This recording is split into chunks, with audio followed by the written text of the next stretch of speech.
What's going on, everybody? Welcome back to another episode. We're doing these a little differently today. Unfortunately, we just got a massive snowstorm through here, so it's shut down golf for the past week. But I wanted to give you guys an update on the AutoFlex because some pretty cool developments and things I want to share. So I've had the shaft now for just over 2 weeks, and honestly, it's performed like better than I could have hoped. One of the things I really wanted to kind of shed light on is, bringing it in and out of the bag for the past 2 weeks, bag chatter has been basically nothing. Like, if you're going to spend a lot of money on a shaft, you pretty much want to make sure that, it's like the paint job on it and it's just not going to get absolutely destroyed. And I got to say, it really holds up. And so that's kind of good to know because, it looks really cool. But the last thing you want is to kind of buy this, throw it in the bag, and then it gets absolutely wrecked in the first week and then just looks ugly. So definitely don't want that to happen. And it didn't. Okay, so next big major revelation is swing weight. Now, the big thing with this driver, and the big thing I touched on in the initial video, is that the key to success with this thing is getting the weight right.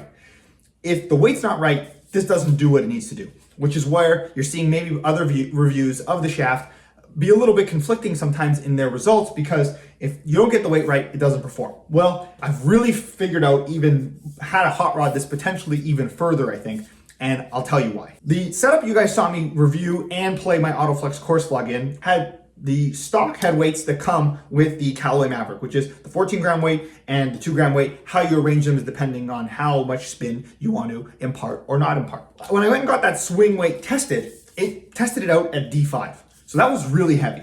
So I knew I needed to make some adjustments. So I was at the range about a week and a half ago and was playing around with just some different ideas and thought, oh, you know what? The weights on my Epic Flash Sub-Zero 3 wood are the same as the weights on this. So I swapped the 14 gram weight out from here, took the extra 2 gram weight I had in my 3 wood, threw it in here, and all of a sudden, this changed. It was a drastically different club. It changed for the better. All of a sudden, this became infinitely more fun to swing and infinitely less weird to play. So I know in my initial review, I talked about how flexy it is and it's different, right? It's a different flexing shaft. But with the D5 head weight, that would make a lot of sense. That would make sense why it feels a bit like a fishing pole was the initial, metaphor I used. But as soon as I took out that 14 gram weight, which I measure actually on a scale, and it was actually 15 grams. When I took that out, put the 2 gram weight in, all of a sudden the shaft wasn't as oddly whippy. It was actually like, it felt a lot more stable and wasn't as jarring to hold or to kind of swing with. And I proceeded to then hit just like some of the best drives I've hit with this and was making much better center contact, which was something, I was having an issue with, but I thought that was kind of just like the grace period of working your way into a shaft. But my center contact was immediately better. And then I actually went and hit one of the best drives I've ever hit with this, which was 129 spin speed, 181 ball speed, and 327 carry.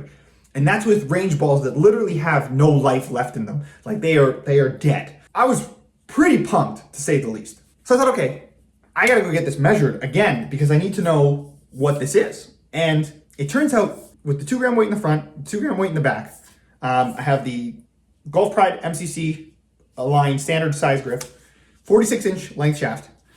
This is playing at C7. So that's quite a difference away from D1. We added some lead tape to this to just see how much it would take to get this to D1, and it's about 5 grams of lead tape would bring this to D1 swing weight level. So that's a big ways away. And I initially had the lead tape on, brought it back to the range, tried swinging with it. It just wasn't the same. I wasn't getting that same awesome contact that I was getting when the setup is like this. So I went on Amazon, bought a scale, bought some more lead tape, and started playing around with the different combinations of where I could put the lead tape on here. Where can I add 5 grams to maybe get some of that center contact, but with the right swing weight. And I honestly couldn't find a spot that worked. Tried it out the toe, tried it out the heel, tried it behind the face, tried it at the back. There was nothing that seemed to replicate how good I'm able to hit it and how great this feels at C7. I only found out that this was such a light swing weight, a couple days ago. I had been playing for about a week and a half with it in this swing weight, and it was doing really well. Like I took it out on a course and was basically hitting it, better than I was hitting it in the AutoFlex course vlog, which is crazy. But I had no issues hitting it there. With taking it to the range for my swing speed sessions, I was hitting it great. Like today, after trying out the other weights and trying to see if I could do it, I ended up just going back to this and was just hitting driver over and over and hit my personal best today, which is 130 miles per hour. And again, that was 181 ball speed with 327 carry with range balls that literally have no life left in them. So I don't know. I know C7 is not what they've recommended, but I think there's something to it. And I think there's something to be further explored here. So I'm definitely going to dig deeper. I apologize. Unfortunately, I know I don't have quad numbers, and I know I don't have an actual simulator to provide this data. I'm sorry. I really wanted to go to a quad today, but unfortunately, because of all this snow, ranges have been closed. And so a lot of facilities, like I can't get access to them. So I'm hoping to get on a quad as soon as I can to make sure that the spin numbers line up with what I'm seeing with the PRGR, because again, these are the best drives I'm hitting. And what I'm seeing is I'm able to fluctuate between kind of a cruising speed between 117 to 120 to then hitting my fastball in, the 127 to now 130 range with this. And it's great because I'm seeing all the benefits of all the dispersion, and I'm making great contact. I'm not getting some of those misses that I was getting initially in my initial testing of this, which again, weren't penalizing me a lot to begin with,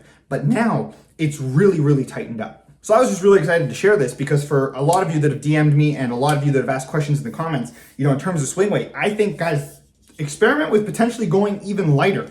I think there's something here. I'm playing the SF505X at 46 inches with Callaway Sub-Zero Maverick head, 9 degree turn to 8 degree with a 2 gram weight in the front and a 2 gram weight in the back. Now I am going to order, some other weights just to kind of see, I only have limited weights, but I am going to try some others.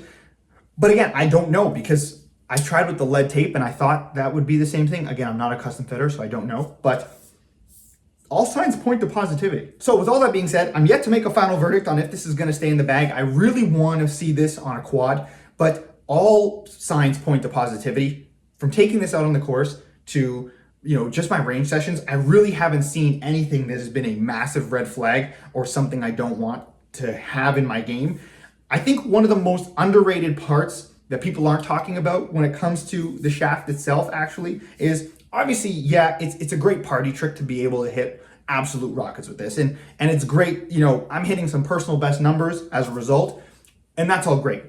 But I think one of the more underrated parts, which I think is actually giving me a ton of value and what is probably pushing me more towards keeping it in the bag, is how I'm able to hit a lot more controlled drives with it and just put the ball in play. I can pretty much cruise between 117 to 120 with this, no problem at all. And I can just kind of hit these really nice controlled cuts out into the fairway.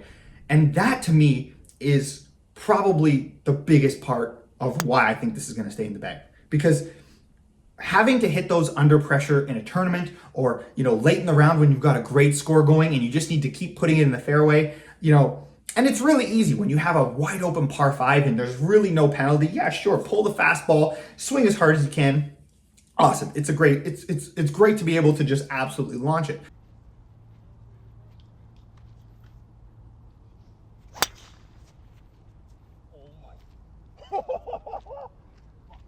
gonna be so good. That is wow. Big. Wow. But to hit kind of strategic drives where you might not have as much landing room to work with, or there's a hazard on one side, or you need to be a little more tactical in your approach, I'm really liking this. I'm really liking my ability to hit creative shots off the tee and feel super, super confident with it as a result. And again, that's playing it at this particular swing weight, which I know is super light, but I don't know, there's some sort of magic in playing it this way that I found, and I think it's worth testing. So for all you guys out there that have it, try playing it lighter.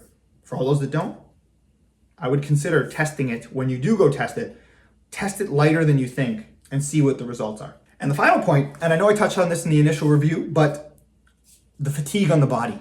Guys, I literally am swinging this as hard as I can whenever I go to my range sessions and work on my speed training. And I'm like, today I hit probably 150 drives and just absolutely going for it. My body feels totally fine. Like, I do not feel any of the initial soreness or weirdness that I would potentially feel when I was hitting my other driver. there is something about like the effect on the body that I am really enjoying. And I think, you know, especially late in a round when you're tired and you want to just make sure you still get it out there the same distance, and you don't want to, you know, I know a problem for me was like when I had an extra stiff shaft in my driver, like I have the speed, but you know, sometimes by hole 16, 17, 18 in a tournament when you're walking or, you know, you're just tired, like to have to swing that full bore to really get the swing speed up is tough. And this just, I don't have that same fatigue problem, and it's not, you know, causing adverse reactions in my body or in my forearms. And so I actually am able to hit a lot of balls and just not really have any consequences, which is also really great.